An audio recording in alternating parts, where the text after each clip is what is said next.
Thank you very much, Victor. How Drew Brees joins us after every game, preseason, regular season. Last week we were talking about not getting into the end zone. Well, that all changed tonight. You got to feel good about the progress of the offense from the first game to this one.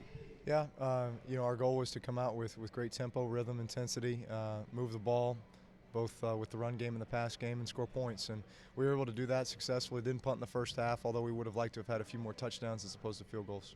The young guns, you have Nick Toon and Kenny Stills. I know you're high on both. And Toon, for all purposes, really is a rookie, missing last year. Boy, Coach Payton talked about how comfortable they were in the tempo of the offense, and you really saw that tonight.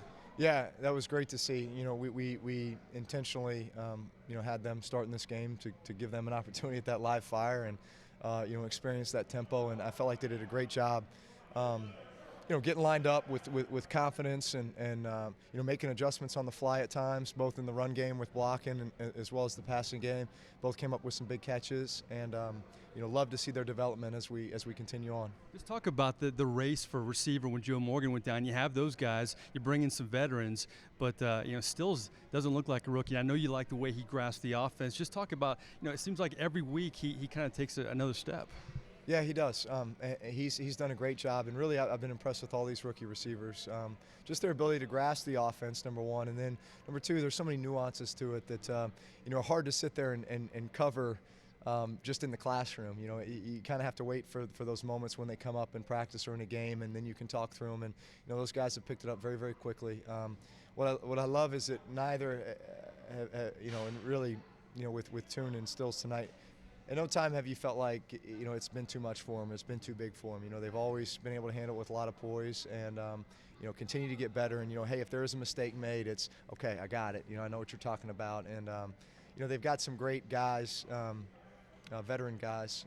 With Lance Moore, Marcus Colston, to kind of talk them through a lot of those, those variances to what we do as an offense. And just look forward to watching them continue to develop. Everybody sees some Marcus Colston in Toon. Do you see a little bit of that, a little comparison there at all? Well, he's a pretty big body, and so it's nice to have that as a receiver. Big, strong guy that can run and strong hands, catching the ball across the middle and down the field.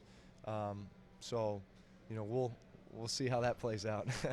I know you're the perfectionist, and you want to score every time, every drive. You said that this week to us. Not hitting Jimmy Graham on a few passes in the end zone. Kind of take me through what happened there a little bit.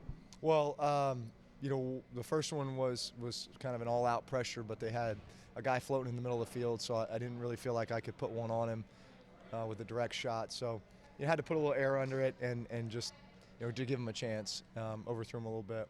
And then the second one was a scramble play, and he did a nice job kind of working to the back left corner of the end zone and threw one up to him. Thought it was a good alley-oop for him to catch and throw down. But we just didn't come up with it, and obviously those are ones you'd like to have,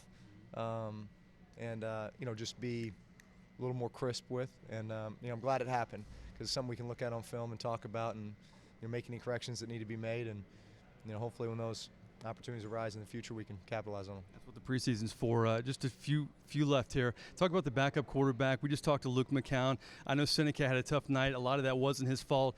And then RG4 gets out there and really played well, I thought. Just talk about the backups and how that's going now. Yeah, it was a tough break for Seneca in a few of those drives. We have, a fumble and a tipped interception. I mean, that could happen to anybody. There's times where when it rains, it pours, and nothing seems to go right. And you just, so much of the quarterback position is just having a little bit of success and then, getting some first downs, and then you get in a rhythm, and then, it becomes a lot easier. So just felt like in the third quarter offensively, we weren't able to get into that rhythm. We weren't able to find that rhythm. And it's tough on a quarterback when that happens, So Seneca has been great. His entire time here through OTAs and through the preseason. He had the little bit of an injury that kept him out last weekend. But I feel like he's made constant improvement. He's really grasped our offense. He has run the West Coast offense pretty much his whole career in the NFL with Mike Holmgren in Seattle and then in Cleveland. And so, he's a sharp guy who has picked it up very well. And, it's just some bad breaks out there. And RG4, did a great job. He's another guy just continued to develop each and every week. Watch him make some of the throws he's made in practice. It's been impressive for a young guy.